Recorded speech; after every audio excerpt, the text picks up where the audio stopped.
কি করছো তুষার ভাই? কাঁপা কাঁপা কণ্ঠে বলে উঠল তুষি। আজ তুষির বড় বোনের বিয়ে ছিল, আর সেই বিয়েতেই তুষার এসেছে।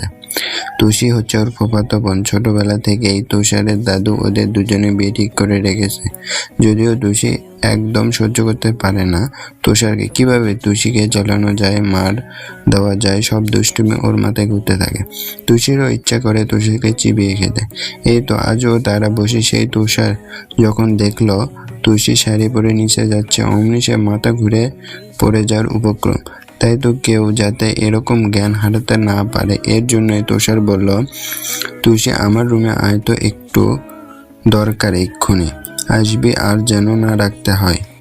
তুষিও বাধ্য মেয়ের মতো রুমে প্রবেশ করলো। যেমন রুমে প্রবেশ করছে অমনি তুষারকে দেওয়ালে সাথে শক্ত করে চেপে ধরে দাঁত চেপে জিজ্ঞেস করলো, তুই যে সুন্দর, এটা সবাইকে দেখাতে চাস? বল, এক্ষুনি বলবি বেয়াদব। বেশি বার বেড়েছিস তাই না? তুষি ব্যথায় কুকড়িয়ে উঠলো আর ভয় ভেঙে বলে, আমি ব্যথা পাচ্ছি তুষার ভাই। পাবি তো, ব্যথা দেওয়ার জন্যই তো ধরেছি, এমনি তো ধরিনি বেয়াদব।